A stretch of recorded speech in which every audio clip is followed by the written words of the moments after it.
Ayan, time check tayo.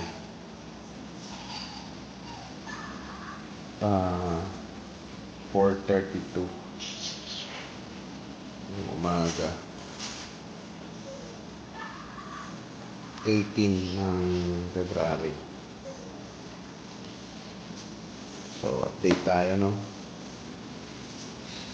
Hirapan ulit kami matulog dito sa kanya.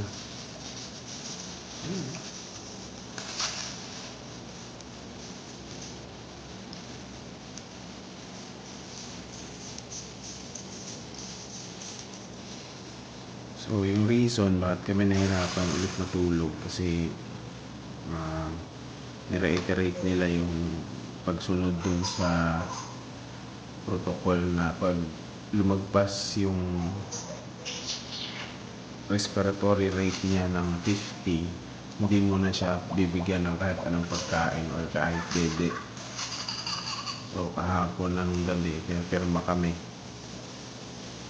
si Macy's ng parang acknowledgement na naiintindihan niya at gagawin niya susundin niya yung ganun na protocol na pag maghihingi mo na siya ng consent from the nurses bago magpa-breastfeed. So, wala namang problema doon. Pero makita mo yung nila, parang pagiging stricto nila sa part na yun. Naiintindihan din naman namin kasi nga pwedeng maging fatal yung mangyari pag sakaling napunta dun sa daanan ng hangin yung yung i-intake ng bata. So, mahirap lang sa amin ngayon kasi last night karang gabi nakatulog kami mahimbing kasi hindi sila ganun, parang bumaba rin kasi yung heart ay respiratory rate ni baby, pero parang isang paalaman lang kami bawa matutulog, check okay, tapos hanggang umaga na yun kung magigising si baby papadidein.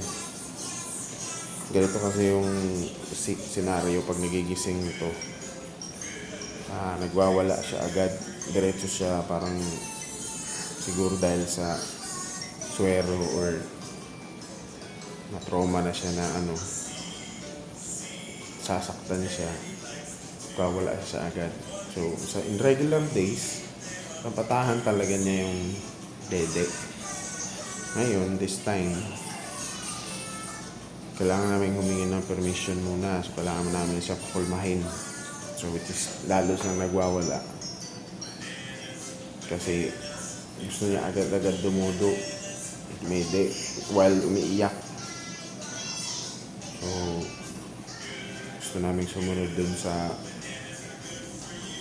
kasunduan na huwag siyang bigyan kasi sila nga naman yung mas nakakaalam.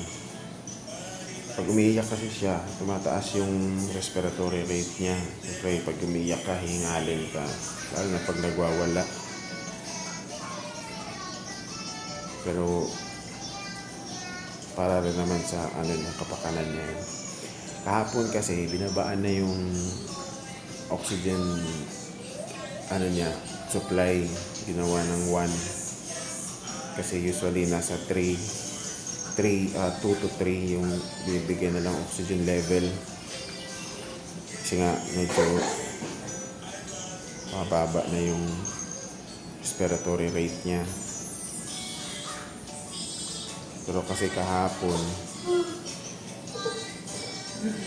iniiyakan niya lahat ng mga nurses na pumapasok. So every time na sine-check yung respiratory rate niya, mataas, 60 plus.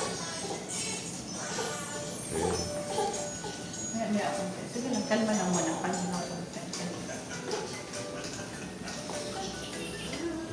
Wow. Mahirap na siya. Maghanap siya ng data. Hindi pa bumaba sa 50.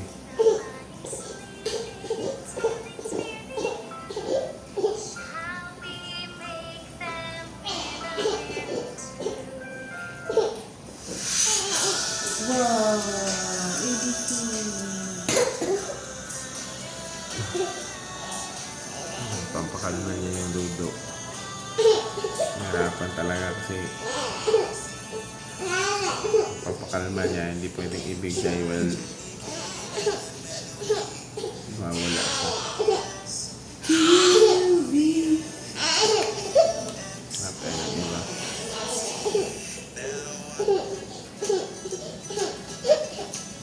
Wow.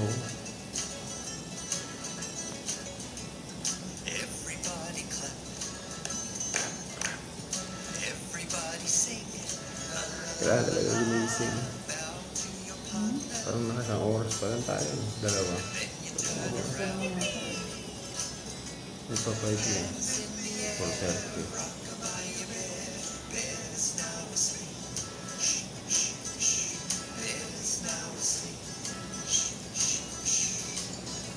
Yan. Nalipas lang din naman to. Sobrang hirap ng yung kakatulog mo pa lang. Pangit pa ng panaginip. Ahas.